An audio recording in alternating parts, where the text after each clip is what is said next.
अशोकनगर के श्री दिगंबर जैन अतिशय क्षेत्र थुबोन जी की धरा पर पहली बार निर्यापक मुनि पुंग श्री सुधा सागर जी महाराज सत्संग के मंगल सानिध्य में दीक्षा लेने वाले सभी दीक्षार्थियों ने 23 नवंबर की सुबह सर्वप्रथम प्रभु का अभिषेक एवं शांति धारा की। यह स्वर्णिम दिन अशोकनगर के इतिहास में हमेशा हमेशा के लिए अंकित हो गया। श्री दिगंबर जैन अतिशय क्षेत्र थुबोन जी में प्रातः काल का दृश्य अत्यंत दिव्य रहा। जैसे ही सूर्योदय की ललिमा फैली, सभी दीक्षार्थियों ने सौम्य भाव से अतिशयकारी भगवान आदिनाथ की प्रतिमा पर जलाभिषेक किया। शांति धारा के मंत्रोच्चार से पूरा परिसर आध्यात्मिक ऊर्जा से भर उठा।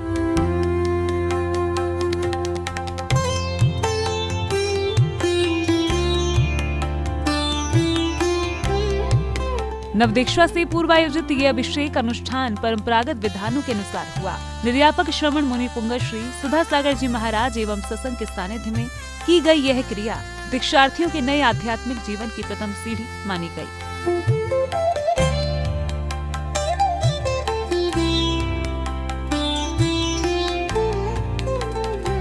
अभिषेक के दौरान बड़ी संख्या में संगस्थ दीदियां, समाजजन, श्रावक श्राविकाएं एवं श्रद्धालु उपस्थित रहे। सभी ने इस दिव्य क्षण का साक्षी बनकर स्वयं को सौभाग्यशाली माना।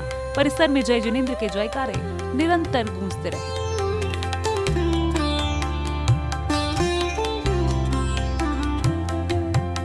दीक्षार्थियों के चेहरों पर त्याग, तपस्या और समर्पण का अद्भुत संयम झलक रहा था।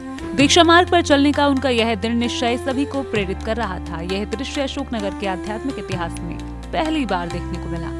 आपका ज्ञान ही नहीं काम कर रहा है तो आपने क्या जाना?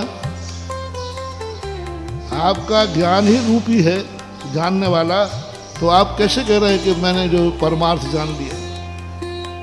मैंने जान लिया कि एक माही एक राजू, एक माही अनेक नो, एक अनेक की नहीं संख्या, नमो सिद्ध निरंजनो, सिद्ध भगवान एक में एक बैठे हैं। कहां से जान लिया?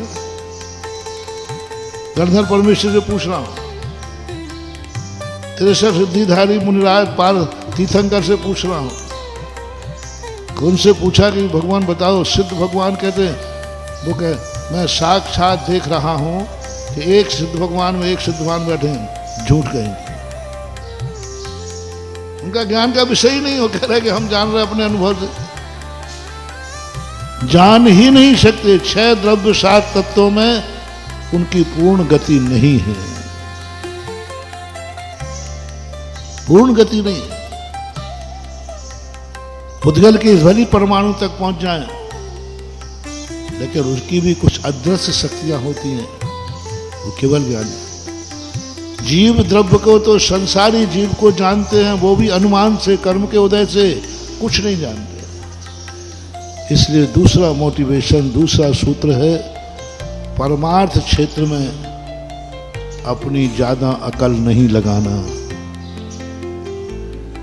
परमार्थ क्षेत्र में अकल वहां लगाना जो परमार्थ को जानता है, उसको पहचानने में लगाना। पूज्यवर समंत्र भद्र महाराज, मुझे तत्व में ध्यान नहीं लगाना, कुछ नहीं जानना। आप तो अरहंत में ध्यान लगाओ, अरहंत सच्चा है कि नहीं, बस। जो उपदेश दे रहा है वो सच्चा है कि नहीं, वो दृष्टि तुम्हारी बन गई। मरीज डॉक्टर के पास, डॉक्टर को देखता है, दवाई को। आप लोग डॉक्टर को जानते हो, दवाई के संबंध में कितना जानते हो? नहीं, पहले मैं दवाई को जानूंगा, जब तक ऊपर पहुंच जाएगा। डॉक्टर को जानता है। सुषेण वैद्य झूठ नहीं बोल सकता, बस वैद्य है, इतना विश्वास। देखो, दुश्मन का वैद्य था, पर विश्वास कर लिया सब लोगों ने।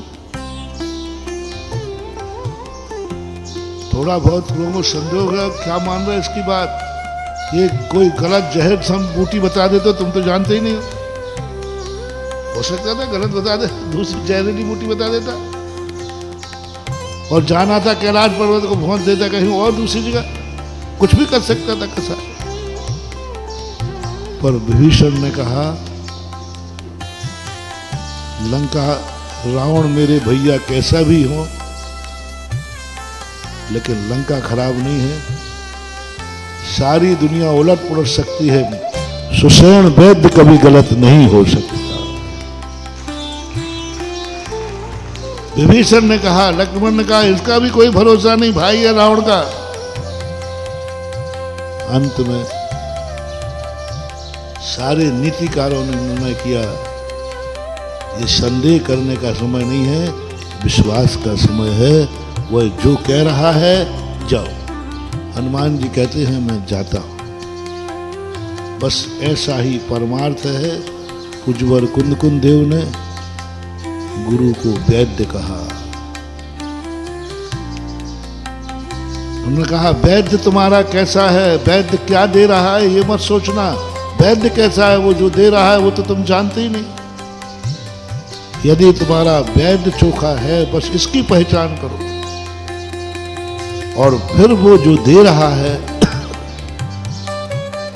उसको यथावत स्वीकार करो। 23 नवंबर को यह दिन जैन समाज के लिए गौरव का अध्याय बनकर इतिहास में दर्ज हो गया। दीक्षा महोत्सव से थुबोन जी का संपूर्ण क्षेत्र भक्ति, आनंद और आध्यात्मिक उल्लास से सराबोर रहा। जैन फोकस के लिए थुबोन जी, मध्य प्रदेश से ब्यूरो रिपोर्ट।